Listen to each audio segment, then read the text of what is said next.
Hey viewers, welcome to another game of the Casual Pro Gamer.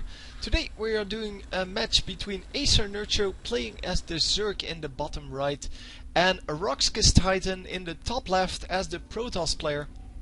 So yeah, we've seen both of them play quite a lot already, but yeah, they are currently the best or amongst the best players in the world. I should never say they are the best because I always get comments on that.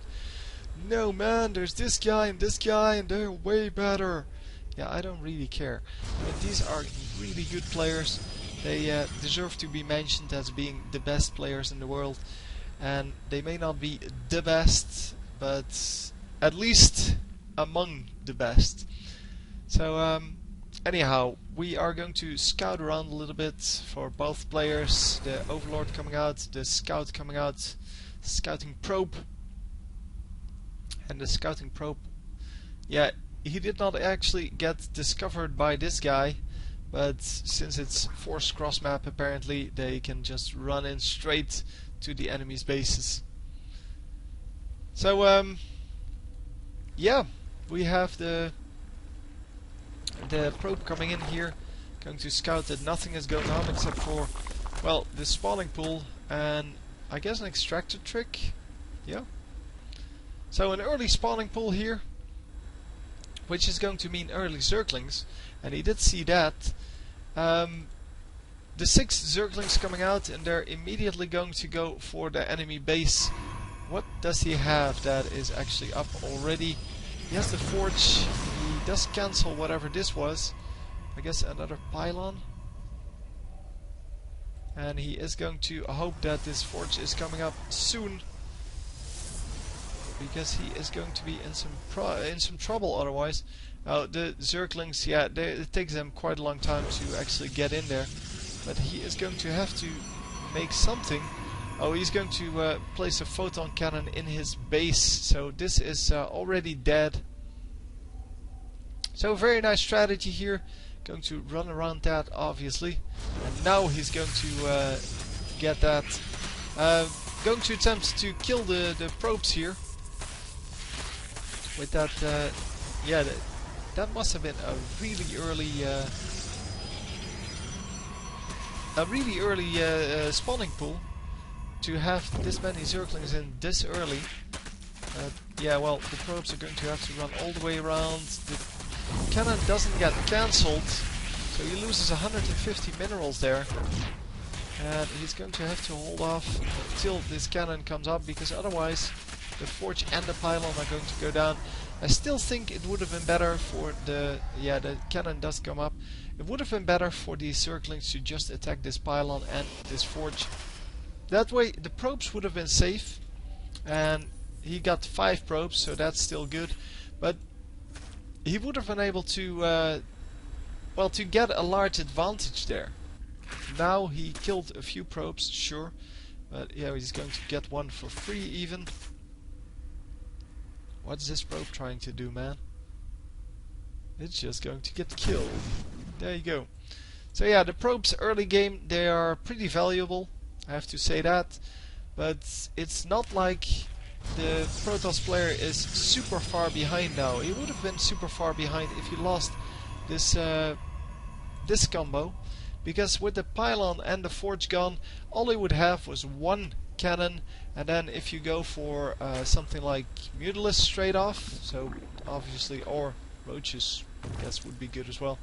But if you go for Mutilis straight off, then you would be able to harass this entire base, because this pylon is all the way in the back. Yeah, that would have been you would have been able to harass that from there, and easily get the kill on that. And then, of course, would have been really hard to defend against that from the Protoss point of view. Anyhow, we do see him put down some more defense here. Gateway, pylon. Yeah, the gateway wasn't even up, and it wasn't going to go up over here because there's really nowhere he can place it. So that gateway wouldn't have been able to come up. Just all in all, I think that would have been a better choice to go for. But hey, he chose for the aggressive strategy, which could have resulted in much more damage. than my strategy would have.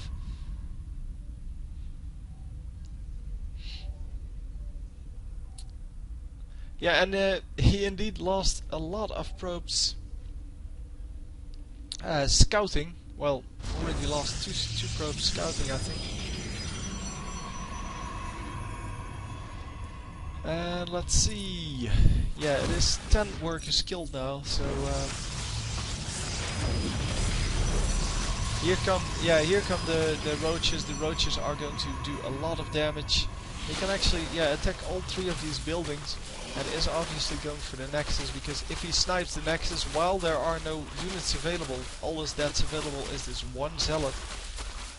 Yeah, he's going to get a huge advantage out of that. And that's exactly the same thing, only, well, now he gets it because the defense is not very good on this side.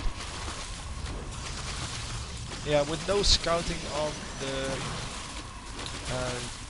the Protoss side, you couldn't see these roaches coming, and he's going to lose his base because of that. So yeah, 3 cannons over here, which is going to prevent the run-by, but not these kind of things, because he still has the ability to destroy a pylon. He trades that for 1 roach, sure, but he's ahead in army, and he can't really do anything with that army because of those cannons. But he is ahead in mobile army, so in these defenses I'm going to count him as kind of army as well. Only they're static defenses, so he can't get in there, but he can snipe the buildings that are in front of it. So trading that 1 roach for that pylon was definitely worth it. And yeah, going to micro with his stalker against those roaches, but yeah. Who needs micro if you're Zerg? Just running straight in there, losing a couple of Zerglings, but this guy should go down. He's at 1 HP. 1 HP! And yeah, the sentry's now going to defend this pretty nicely. He can wall off this side, he can wall off this side, and yeah, this guy is going to go down in the next fight, but he does have his shield up, or a lot of his shields back up. And yeah, now finally going for that Forge. Forge does have the ground weapons upgrade going. And yeah, it's going to go down right now. And oh wow, going to run in very aggressively with his Zerglings, and the Zerglings are going to try to take down whatever they can, because it doesn't really matter what you take down at this point, as long as you just keep attacking, keep doing the damage to whatever you can find. And no! So he did a little bit of damage to this, caught some probes, and it is now 15, so he got 5 more probes there. And with the Forge gone, it's going to be hard to defend this. In the meantime, we have the 3rd base coming up for this guy. And yeah, now he does have a scout up here. Oh, he does see the Mutalisk coming in. And as I said, the Mutalisk would do very well in this base because of this pylon placement that is not the best. And this pylon, I believe, cannot reach this cannon. I'm not actually sure. May actually be able to reach. Obviously he would have seen if it didn't reach, but going to go straight in, not even going to micro at all. Just going to go in and just attack everything. Obviously going to focus the ones that are morphing in because they have reduced armor. And you do more damage to them, so taking out all of the stalkers here. And that is going to be it.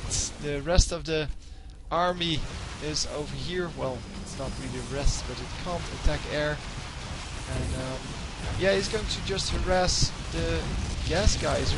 No, never mind. The pylon. And taking out the pylon is not a big deal. Taking out the cannon would be a big deal. The GG finally coming in.